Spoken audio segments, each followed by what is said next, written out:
Hey, are you listening to me?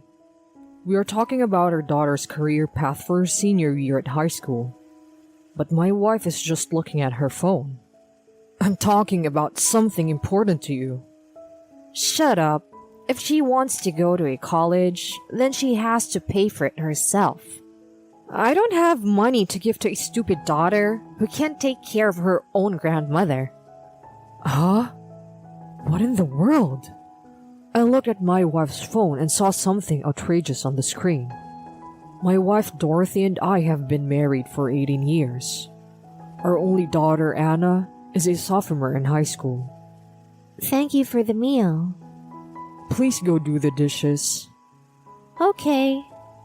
Hey, aren't your exams coming up soon? Yeah, that's why I'm studying now. You should also start thinking about what path you want to take in the future. I know. It was that time of the year I get concerned about Anna's future career path, but I'm relieved that she's growing up well. Like this, the three of us, we're getting along and living a peaceful life together. But there is one thing that worries me a little, and that's my mother-in-law Martha. My mother passed away soon after I got married. At the funeral, Martha said and did something inappropriate. Mom, you're my daughter's husband now, so don't cry over something like this. What? The reason she died so early was because of her bad behaviors on a daily basis, right? She'd say very insensitive stuff at me who was crying at the time, and she also made fun of my mother. What are you talking about? That's inappropriate. If you're going to talk like that, then get out. What the hell?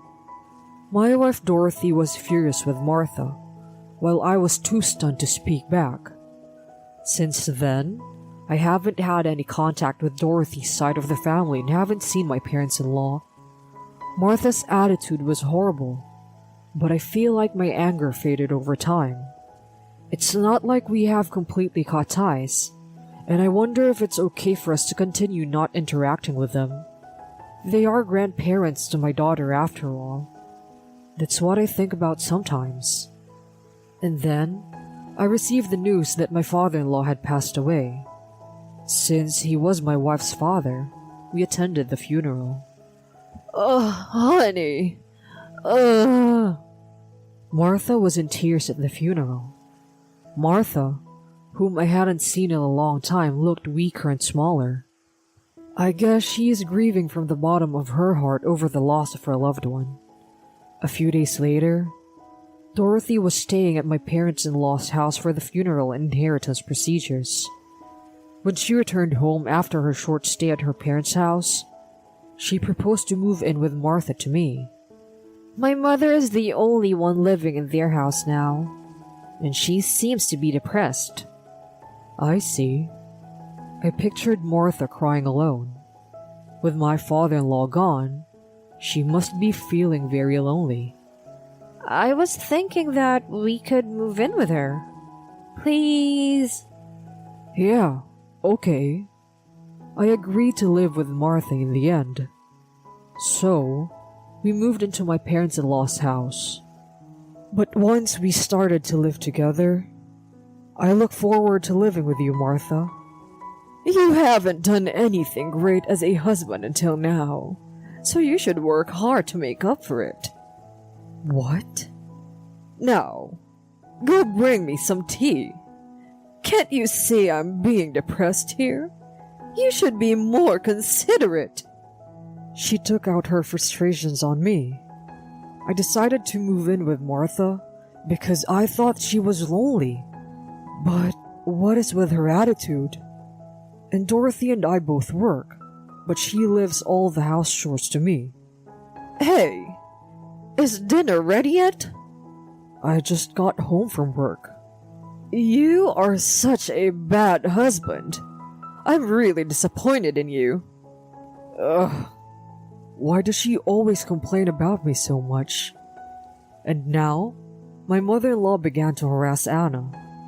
Hey, Please go fold the laundry. But I'm studying right now. What a charmless girl you are. You're just like your own father. What? You can't even obey to your elders? Girls are supposed to help around the house instead of studying. Huh? You're really annoying. Anna was at her adolescence, so she became rebellious towards Martha. Studying is useless. Doing the house chores are much more useful. You're freaking annoying. My goodness, you're such a useless child, aren't you? The relationship between Martha and Anna was getting worse. It came to the point where I was regretting why we were living with her, and wondered why I had agreed to live with her. Dorothy, on the other hand, was gradually being brainwashed by Martha. When Martha lies and cries, Dorothy defends her and doesn't listen to what Anna and I had to say. Ugh! Mike and Anna are always harassing me. Please do something about it, sweetie. Ugh! You're disgusting. Harassing my own mother? I've never harassed her. Ever. He always crumples up my laundry, and it's just terrible what he does to me. I've never done that before. Rather, she's the one who complains and harasses me all the time. How dare you talk like that? You're not being a good husband at all. No, Gran was lying, and all you do is take her side. Stop butting in. It's all thanks to me that you can live your life right now. You do know that, right? Believing in her mother's lies, Dorothy began to swear at me and her daughter. While this frequently happened, Anna became a senior in high school, and on the day of a parent-teacher conference at her daughter's school, I attended every parent-teacher conferences, and I always told Dorothy about it. And this time again, we were talking in the living room after dinner. But Anna's thinking about going to college too.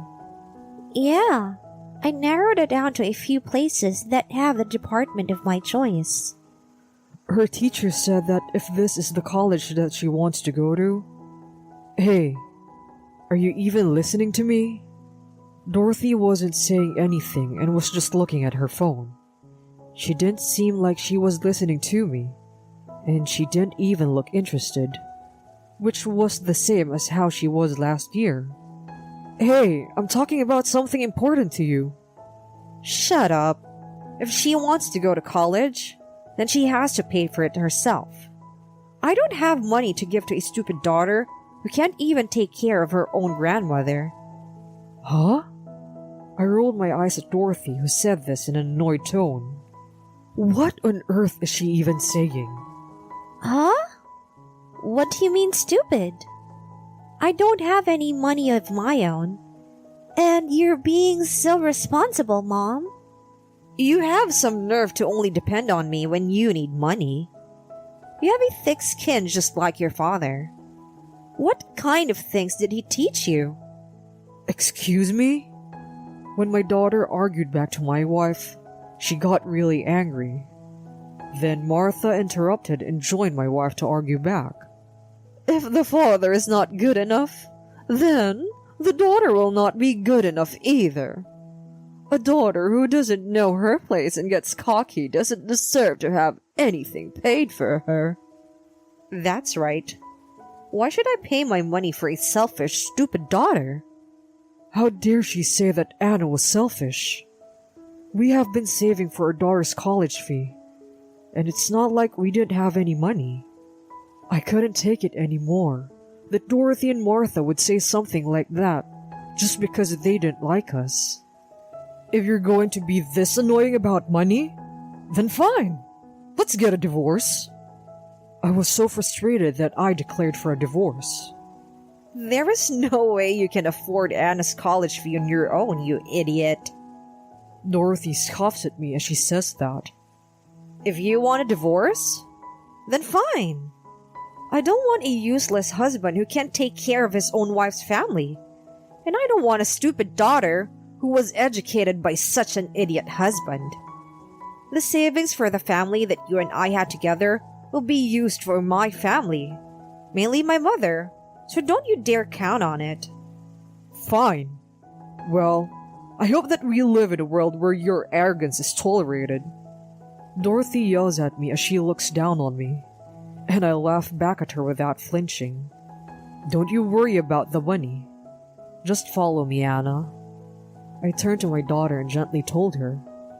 My daughter, puzzled by the sudden turn of events, remained silent. You're going to go ask your dad for help, aren't you? He should be so annoyed by you to be depending on him at your own age. Well, I guess it can't be helped, since he's the one who raised you to be his idiot son.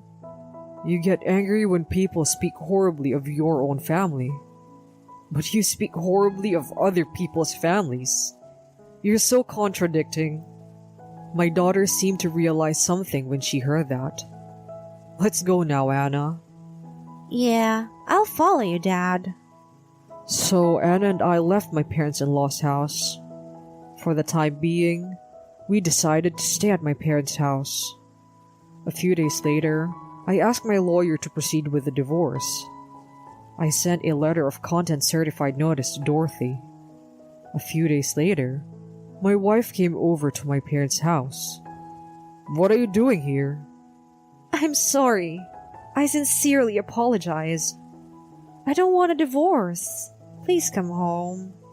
When I answered the door, she apologized instantly. My wife hangs on to me with a stupid look on her face. I had noticed that the money in our joint savings account was decreasing. When I requested for a background check to the credit card agency, I found out that Dorothy was spending money at a bar.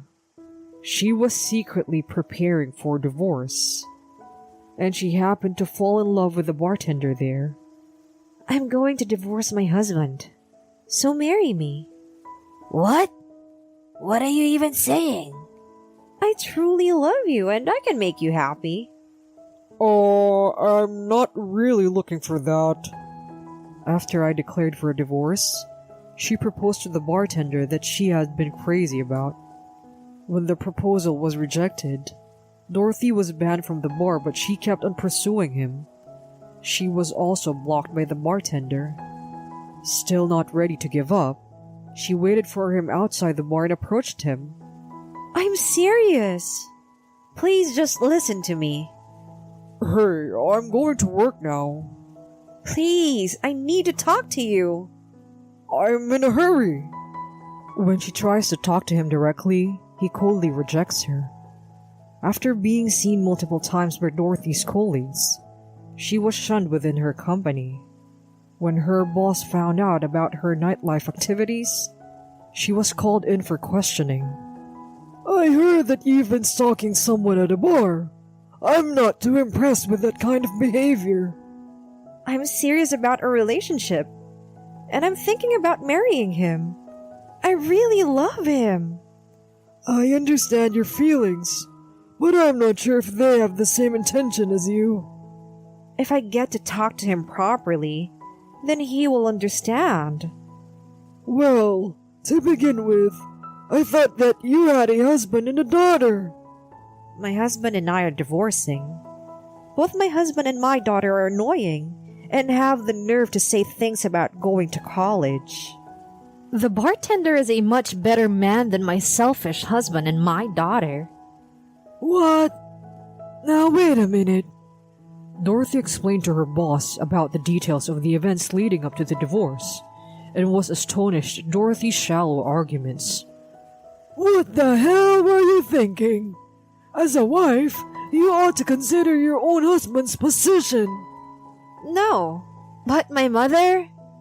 Did you even listen to your husband properly? You only listen to what your mother has to say, but you should be listening to your spouse too. Besides, you don't take your daughter's college talk seriously, but you're into another man. How dare you think that what you're doing is good enough as a mother? You better cool your head.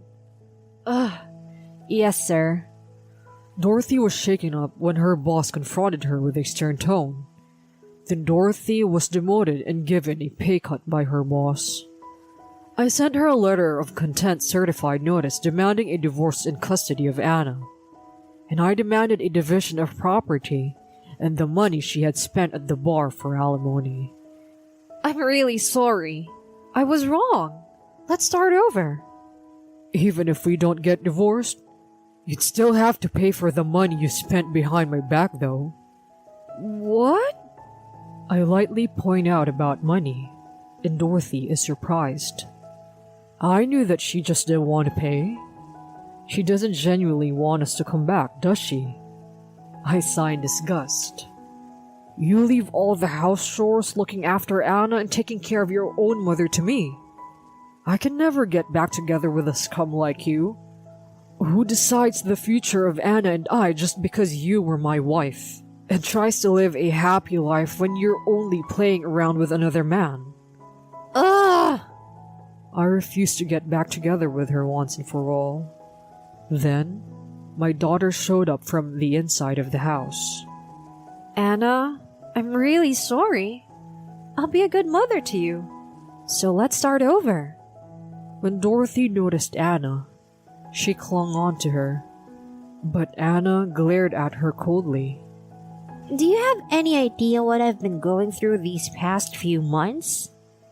If you think that you can be forgiven with just one such light apology, you're being stupid. And just because I'm only in high school, you look down on me too much.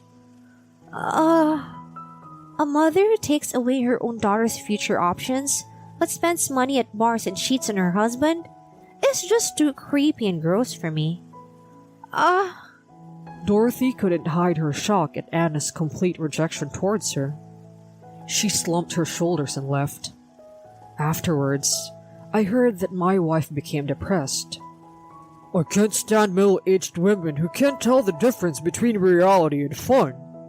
She was rejected like this by the bartender. Eventually, Dorothy gave up trying to get back with me, and finally proceeded to pay the fees I demanded. The money she spent at the bar and the alimony was covered by the money from my ex-father-in-law's inheritance, but that wasn't enough, so the rest was paid in installments. The monthly alimony and child support payments are difficult for Dorothy, who had a pay cut at work. With the alimony and child support payments and the payment for the facility, my ex-wife's life has become quite tight. Another tough month. She has to do all the house chores by herself, and she is living a lonely life on her own now. My daughter and I are spending peaceful days at my parents' house. She is doing her best to pass the entrance exam for college, despite everything that had happened. Here you go, your dinner. Why don't you take a break? Thanks. I was actually just getting a little hungry now. I'll eat now. You're working hard, but don't push yourself too much. I'm going to do my very best and become an independent woman who can live on her own without depending on anyone. I see. I laughed at her jokingly.